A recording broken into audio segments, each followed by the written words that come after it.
मंडळी नमस्कार. सध्या AI टेक्नॉलॉजीने मोठ्या प्रमाणात शेती पिकांमध्ये घुसखोरी करायला सुरुवात केली. घुसखोरी फायद्याची आहे, कारण आमच्या शेतकरी राजाला आधुनिक तंत्रज्ञान मिळायला लागले आणि आधुनिक तंत्रज्ञानाच्या बळावर आमचा शेतकरी राजा त्याच्या शेतातील शेती पिकं आता एक्सपोर्ट करतोय. ऊस शेतीमध्ये AI तंत्रज्ञान आलं त्यानंतर आता केळी पिकामध्ये तंत्रज्ञान त्या ठिकाणी यायला लागले आणि AI तंत्रज्ञान AI टेक्नॉलॉजीचा वापर करून केळी कशी त्या ठिकाणी पिकवायची, रानामध्ये पिकलेली केळी, घाम गाळून पिकवलेली केळी त्या ठिकाणी परदेशामध्ये कशी एक्सपोर्ट करायची याचं मार्गदर्शन करण्यासाठी काही एक्सपोर्ट तज्ज्ञ लोक आणि AI टेक्नॉलॉजी माहिती सांगणारी काही लोक, ही सगळी मंडळी शिवार फेरीच्या माध्यमातून विशेषतः तरुण शेतकऱ्यांमध्ये जनजागृती करण्याचं काम मोठ्या प्रमाणामध्ये करत आहे. मी सध्या पंढरपूर तालुक्यातील उपरी या गावामध्ये, उपरी गाव हे ऊस पट्टा म्हणून त्या ठिकाणी ओळखलं जातं, पण आता ह्या गावामध्ये केळी पीक त्या ठिकाणी वाढायला लागले.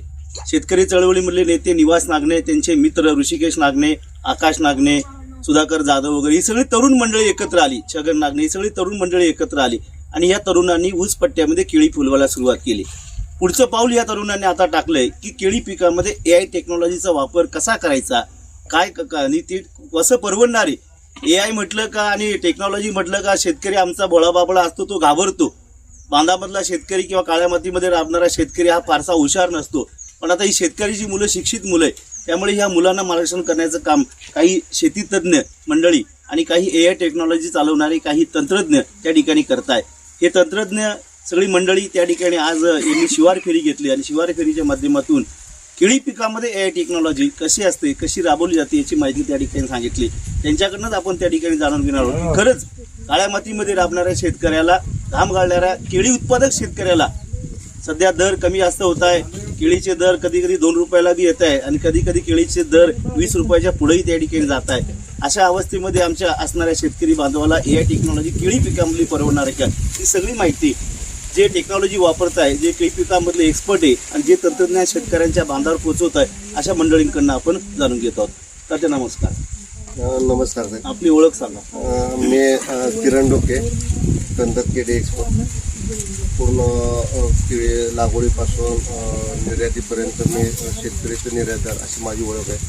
वास्तविक आपल्या सोलापूर जिल्ह्याचे फायदे असतात तर कंदर टेंभुरी पट्ट्यामध्ये केळीचा बेल्ट मोठ्या प्रमाणात वाढतोय आणि त्या पद्धतीने क्वालिटीमध्ये पण पॅरामीटरमध्ये पण सुधारणा होते.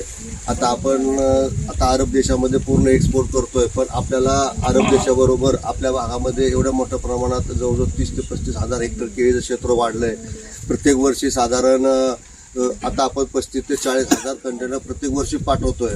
शिवाय आपण पायाभूत सुविधा पण तयार केल्या आपल्या भागामध्ये. जे पायाभूत सुविधा लागतात, कोल्ड स्टोरेज, प्रिकुलिंगच्या सुविधा, त्या पण 35-40 हजार मेट्रिक टनापर्यंत गेल्यात. म्हणजे ह्या सर्व पायाभूत सुविधा आपण आता रेडीमेड प्लॅटफॉर्मवर तयार केला आहे. परंतु आपल्याला आता आपण अरब देशापर्यंत आपली क्वालिटी पाठवतोय, पण आपल्याला इतर युरोप देशामध्ये सुद्धा आपली एंट्री झाली पाहिजे. जसं आपल्याला जपानमधून काय मागणी आली, आपण ते मटेरियल बाय एअर माध्यमातून तिथपर्यंत पोहोचवलं. नेदरलँडमधून मागणी होऊ लागली, जॉर्डनमध्ये मागणी होऊ लागली, सिरिया हा देश नवीन ओपन होऊ लागला. म्हणजे असे वेगवेगळे देश आपल्याला कव्हर करण्यासाठी अरब देशाबरोबरच तर आपल्याला क्वालिटीवरती काम करायचं आहे. तर आज आपण शिवार फेरीच्या माध्यमातून AI टेक्नॉलॉजीचा वापर किंवा अत्याधुनिक तंत्रज्ञान शेतीमध्ये कसं वापरलं पाहिजे त्याचा आपण आज दिवसभर आता विषय घेतला तो, आणि त्या माध्यमातून आपण क्वालिटीचे पॅरामीटर सुधारतोय. जे आता आपण अवगत जे आता क्वालिटी काढतोय ते अरब देशापर्यंत आहे, पण आपण ह्यामध्ये काय फेरबदल करून आपण नवीन देशामध्ये जर एंट्री केली तर मध्यंतरी जो मार्केट आपलं ढासळलं होतं किंवा खूप रेट कमी आले, पण त्याचा वास्तविक आपल्याला मागणी आणि पुरवठा ह्याचं जर आपण संधान बांधलं तर आपल्याला कधीही दरामध्ये अडचण येणार नाही. कारण केळीचं आपण जर ॲव्हरेज बघितलं, सरासरी 30 टन ॲव्हरेज एकरी उत्पन्न बघितलं असता आणि साधारण ॲव्हरेज रेट जर बघितला 20 रुपये साधारण 4-5 वर्षाचा, तर आपण 5-6 लाख रुपये एकरी सहज घेऊ शकतो. त्यामुळं केळीमध्ये जर आपण फ्युचरमध्ये आधुनिक तंत्रज्ञान AIचा जर वापर केला तर आपल्याकडे प्रगती 100% होणार आहे. जसं इक्वेडॉर, फिलिपिनमध्ये मोठ्या प्रमाणात उत्पन्न घेऊन जास्तीत जास्त 80-90% माल त्यांचा एक्सपोर्टमध्ये गेला जातो. आपल्या भारताची लोकसंख्या भरपूर असल्यामुळे आपल्या डोमेस्टिक मार्केट पण खूप महत्त्वाचं आहे. त्याबरोबर एक्सपोर्टमध्ये आपण जर आता 3% जो आपला एक्सपोर्टमध्ये कल आहे तोच आपण जर 20-25%, 30% गेला तर शेतकऱ्याचा भविष्यामध्ये 100% फायदा होणार. आणि जे प्रगती आपण आज मी त्याला 10 वर्षानंतर करणार होतो, आपल्या भागातील शेतकरी 10-15 वर्षाची प्रगती आज मी त्याला केळी ह्या पिकामुळे आपण पुढं आहे. आणि अत्याधुनिक तंत्रज्ञान घेतलं तर आपल्याकडे अजून चांगल्या पद्धतीने प्रगती होणार आहे. धन्यवाद. त्यांनी सांगितलं की एक्सपोर्टला डिमांड भरपूर आहे, तुम्ही सुद्धा केळी उत्पादक आहात, काय तुमचा अनुभव काय? नमस्कार, मी सोमनाथ हुलगे, उपी गावामध्ये निर्यातचेन केळी उत्पादक शेतकरी ग्रुप व ऊस उद्दिष्ट 100+ ग्रुपच्या माध्यमातून शिवार फेरी क्रमांक 13 मध्ये आज सर्वजण उपस्थित आहोत. या शिवार फेरीचं नियोजन सर्व नागरिक बंधूंनी व्यवस्थित केलं. मी सोमनाथ हुलगे. शेतकरी बांधवांनो, आपल्याला केळी उत्पादन करत असताना केळीचा जमाना हवे खर्च टिकून ठेवणं गरजेचं आहे किंवा ताळेबंद ठेवणं गरजेचं आहे, जेणेकरून आपल्या केळीच्या उत्पादन खर्च कमी खोटं करता येईल या दृष्टीने आपण काम केलं पाहिजे. त्याचबरोबर आपण केळी लागवड करत असताना केळीबरोबर आपला हा 100% सोलापूर जिल्हा म्हणलं तर ऊसाचा पट्टा आहे पूर्ण जिल्ह्यामध्ये. तर आपण केळी लागवड करण्यासाठी आपण शेतकऱ्यांना प्रोत्साहित करतोय, पण केळी लागवड केल्यामुळं शेतकरी बांधवांचं ऊसाचं उत्पादन वाढतंय. मी माझ्या स्वतः शेतामध्ये 2 पिकं केळीची घेतो आणि त्यानंतर 2 पिकं ऊसाची घेतो. त्यामुळं माझं ऊसाचं उत्पादन 100-125 केळीचा अनुभव चांगला आहे, पण AI टेक्नॉलॉजी ही जी आली कसं त्याचं तुम्हाला काय? आता AI टेक्नॉलॉजीचा मी अजून वापर केला नाही, पण मी करणार आहे माझ्या शेतामध्ये. AI टेक्नॉलॉजीचा वापर मी पहिल्यांदा स्वतः माझ्या शेतामध्ये करतो. मला कसा अनुभव येतोय बघून मी पुढच्या वर्षी आपल्या ग्रुपच्या शेतकऱ्यांना सर्वांना काय सांगतो किंवा आमच्या ग्रुपच्या माध्यमातून सर्व करतो. मंडळी, AI टेक्नॉलॉजी जी तंत्रज्ञान विकसित झालं आहे केळी पिकामधलं, तर तंत्रज्ञ काही लोक आपल्यासोबत आहेत, त्यांच्याकडनं आपण ही माहिती जाणून घेऊ की नक्की आमच्या शेतकऱ्याला ही टेक्नॉलॉजी परवडणार आहे. काय नाव सर आपलं? माझं नाव योगेश कापसे. मी फार्म ERP पुणे इथं आलो. आम्ही साधारणतः मागच्या 30 वर्षापासून शेतीमधले सॉफ्टवेअर IT इन ॲग्रिकल्चरमध्ये काम करतो. आतापर्यंत आम्ही 30+ देशांमध्ये आता आमचं सॉफ्टवेअर विकलेलं आहे. तिथे मोठे मोठे शेतकरी असतील, एक्सपोर्टर्स असतील, या कंपन्या आमचं सॉफ्टवेअर वापरतात आणि त्याचा बिझनेस मॅनेज करतात. बऱ्याच आत्ताच रिसेंट 3-4 वर्षांपूर्वीपासून आम्ही AI इन ॲग्रिकल्चर नावाचा कॉन्सेप्ट सुरू केला.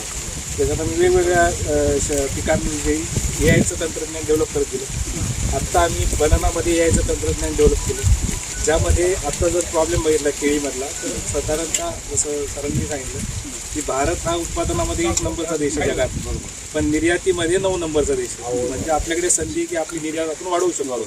पण ती निर्यात वाढवताना आपल्याला काही प्रॅक्टिसेस फॉलो करायला लागतील, आपली गुणवत्ता वाढवायला लागेल. कारण ते चॅलेंजेस आपल्यासमोर आता सध्या आहेत. ही जी गुणवत्ता पाहिजे निर्यात ती मिळत नाही आहे, आणि ती गुणवत्ता वाढवायची असेल तर आम्ही जे AI सोल्युशन डेव्हलप केले त्याच्यातनं आमच्या AI सोल्युशनमधनं जी निर्याक्षम केळी आहे त्याचं उत्पादन वाढतं, जेणेकरून तुमचं निर्यात वाढतं आणि त्याच्यामुळे शेतकऱ्यांना फायदा होतो. शेतकरी सुरुवात कशी करतात तुम्ही? किती एकर शेतकरी पाहिजे, किती शेतकरी आता पाहिजे? आम्ही शक्यतो शेतकऱ्यांसोबत डायरेक्ट काम न करता ग्रुप जे असतात FPO ग्रुप त्यांच्या थ्रू शेतकऱ्यांपर्यंत जातो.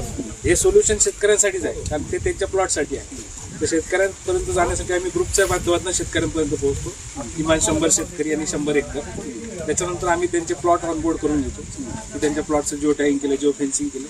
मग सॅटेलाईटच्या माध्यमातून आणि AIच्या माध्यमातून आणि हवामानाच्या माध्यमातून आम्ही जे काही ॲडवायझरी आहे ती शेतकऱ्यांपर्यंत पोहोचवत आहोत, जेणेकरून शेतकऱ्याला त्याच्या प्लॉटवरचं जे पीक आहे त्याचं उत्तम मॅनेज करता येतं. त्याच्यात खताचं मॅनेजमेंट असेल, पाण्याचं मॅनेजमेंट असेल किंवा कीड रोग नियंत्रण असेल, याच्या रिलेटेड जे काय मॅनेजमेंट आहे ते त्याचा उत्तम करता येतं, ज्याने त्या केळीची गुणवत्ता सुधारते आणि ती एक्सपोर्टेबल क्वालिटी तयार होते. मध्यंतरी पाऊस भरपूर लागला, तुम्ही मग सांगताना सांगितलं की तुमची टेक्नॉलॉजी त्या शेतकऱ्याला चांगली, पाणी देऊ नको, ही म्हणजे सांगू शकते का? हा, आता प्लॉट वाचला तुम्ही?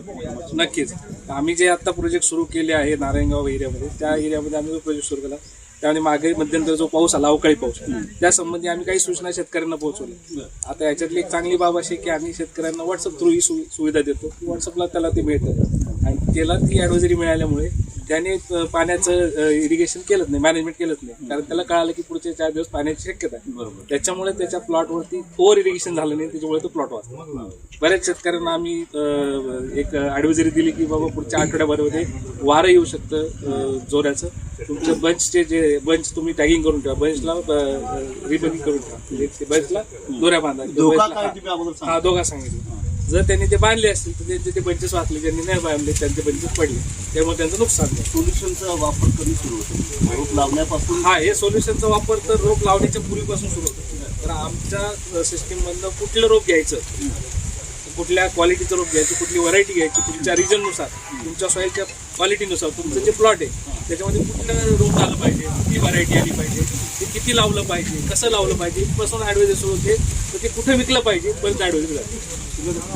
काम करतो आता या क्षेत्रामध्ये IT आणि ॲग्रिकल्चर जसं आम्ही म्हटलं की मागच्या 30 वर्षापासून काम करतो फक्त ॲग्रिकल्चर IT मध्ये. सोल्युशन ज्या ठिकाणी गेलं, ज्या शेतकऱ्या बांधावर गेलं, शेतात गेलं, त्याचा काय रिझल्ट आला, आउटपुट काय? आता आम्ही ज्या शेतकऱ्यांसोबत आता काम करतो नारायणगाव एरियामध्ये, हे आम्ही असं सर्वे केला, त्याच्यात आम्हाला असं आढळलं ते आम्ही शेतकऱ्यांसोबत काम केलं त्यापैकी साधारणतः 30% जे शेतकरी होते त्यांचं जे एक्सपोर्ट मागच्या वर्षी झालं होतं आणि ह्या वर्षी जे एक्सपोर्ट झालं त्याच्यामध्ये 20% वाढ झाली एक्सपोर्टमध्ये.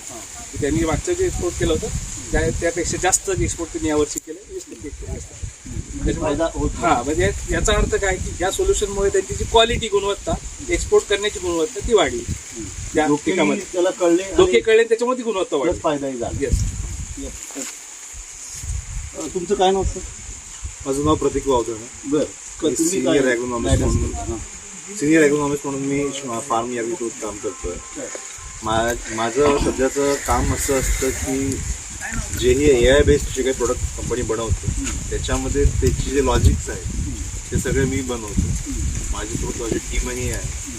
आता जेव्हा पण आपण कुठलं AI बनवतो, AI टूल बनवतो किंवा AI मला आता AIच्या बेसिसवर ॲडवायझरी द्यायची असते, तेव्हा काय करावं लागतं की आपण कुठेतरी ऑफिसमध्ये बसून एखादी गोष्ट लॉजिकली डिफाईन केली की मला असं असं मी एक डिझाईन केलेलं आहे टूल, त्याच्यानंतर मला काहीतरी ॲडवायझरी मिळते. पण ते ॲक्च्युअली खरंच ग्राउंडवर किती ॲक्युरेट आहे हे आपल्याला ठरवावं लागतं. मग त्याच्यासाठी आम्ही जो नारायणगावला आम्ही प्रोजेक्ट घेतला तिथे आम्ही हे सगळे आमच्या मॉडेल्सचे व्हॅलिडेशन करण्याची जे कामं होती ती सगळी मी करतो. व्हॅलिडेशनमध्ये आम्ही बघितलं की आम्ही जे काही 6 प्रकारचे इंटेलिजन्स प्रोव्हाइड करतो. एक असतं आमचं रिमोट इंटेलिजन्स, म्हणजे सॅटेलाईट थ्रू तुमच्या शेताची माहिती देणं, त्याची हेल्थ कशी आहे हे सांगणं, हा एक इंटेलिजन्स असतो.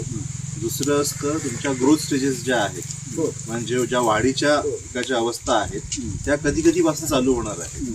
कारण सगळी जी आपली कामं असतात शेतीची ती त्या झाडाच्या वयाशी निगडीत असतात. म्हणून आम्ही ती जी कामं आहेत त्या अवस्थांच्या तारखा सांगतो की कुठली अवस्था कुठपासून सुरू होते, कधी संपणार, आणि समजा हार्वेस्टिंगला पण येणार असेल कुठला माल तो कुठल्या तारखेला मी हार्वेस्ट केला पाहिजे याचं पण आम्ही इंटेलिजन्स प्रोव्हाइड करतो. त्याच्यानंतर आम्ही देतो पाण्याची व्यवस्थापनासाठी.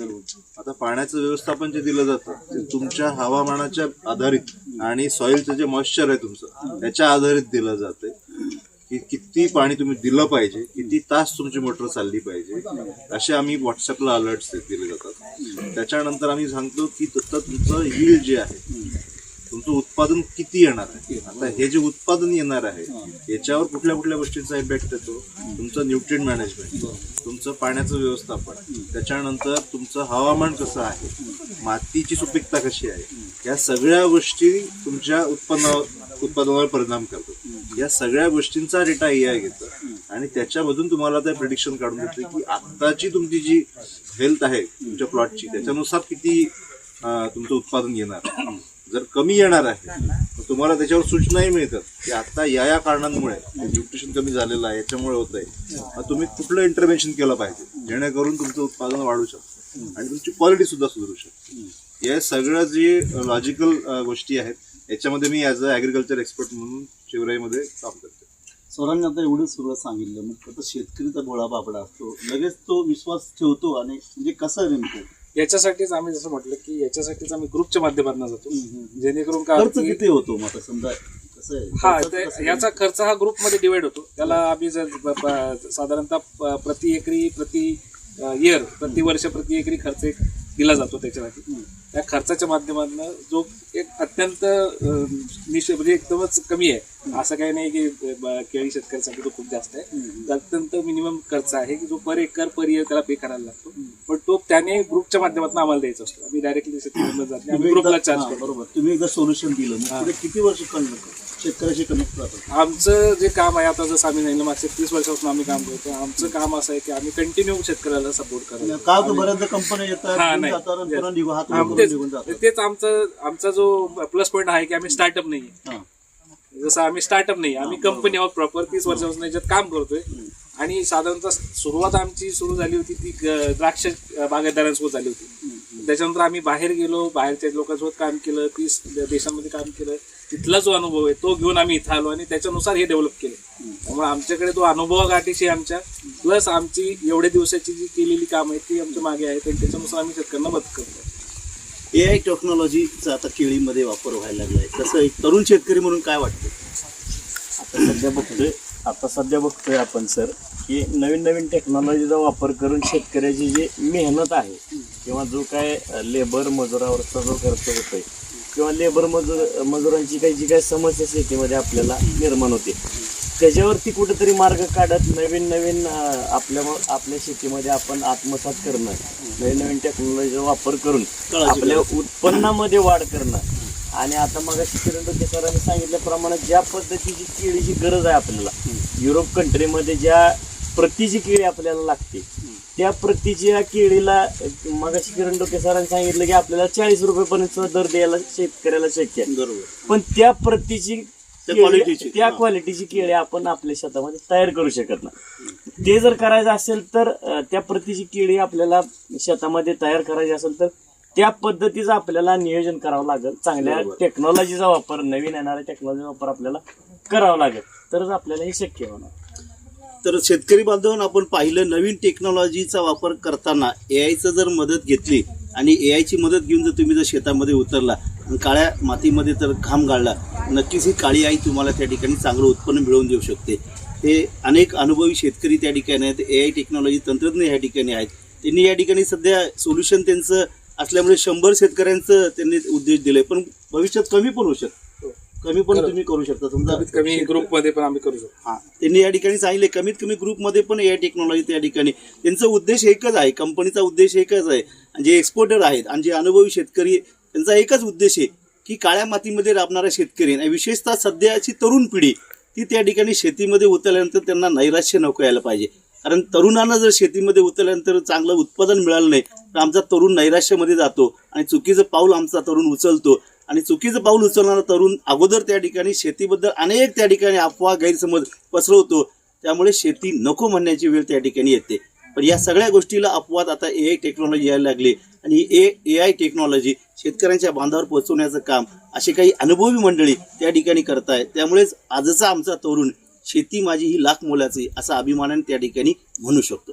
मंडळी, शेतीविषयक असेच नवनवीन व्हिडिओ, अशाच नवनवीन यशोगाथा आपल्याला रोज पाहिजे असतील तर आमच्या चॅनलला सबस्क्राईब करा आणि बेल आयकॉनवर क्लिक करा. धन्यवाद.